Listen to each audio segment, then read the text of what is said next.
আজ বানাবো কলা পাতায় মৌরলা মাছের পাতুরি। তার জন্য মৌরলা মাছগুলোকে ভালো করে বেছে ধুয়ে হলুদ লবণ মাখিয়ে নিয়েছি। আর এদিকে নিয়ে নিয়েছি পেঁয়াজ কুচি, এদিকে নিয়ে নিয়েছি আলু, আর এদিকে নিয়ে নিয়েছি টমেটো, আর এদিকে সব দিয়ে একটা মশলা বানিয়ে নিয়েছি। আর এখানে নিয়ে নিয়েছি কিছুটা চেরা লঙ্কা। সব থেকে যেটা ইম্পর্টেন্ট জিনিস সেটা হচ্ছে কলা পাতা, সেটাও আমি ভালো করে ধুয়ে শুকনো করে নিয়েছি।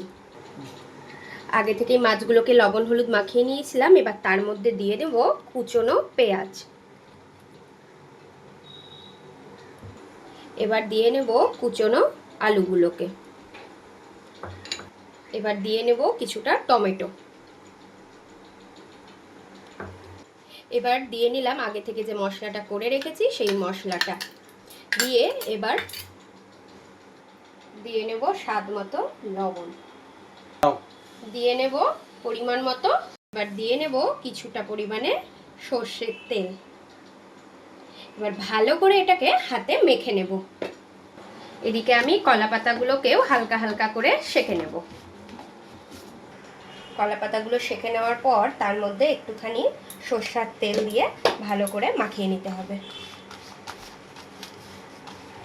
এবার মাখিয়ে রাখা সমস্ত কিছু একসঙ্গে কলা পাতার মধ্যে দিয়ে নেব।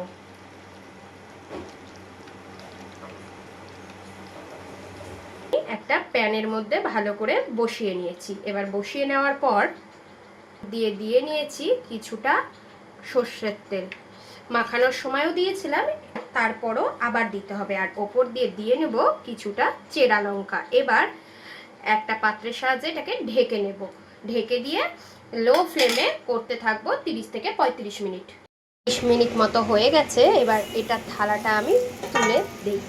এই দেখুন, দেখতেই পাচ্ছেন। তবে মাঝে আমি একবার পাতাটা উল্টে দিয়েছিলাম অপর পৃষ্ঠটা হওয়ার জন্য। দেখতেই পাচ্ছেন কত সুন্দর হয়েছে। আর এই যে চারিধারে দেখছেন কলা পাতাটা পুড়েছে, এই পোড়া গন্ধটা এই পাতুরিটাতে যা সুন্দর লাগে না, আর খেতে তো জাস্ট ওয়াও। এটা একবার হলেও ট্রাই করে দেখবেন, এটা ভীষণ খেতে সুন্দর হয়।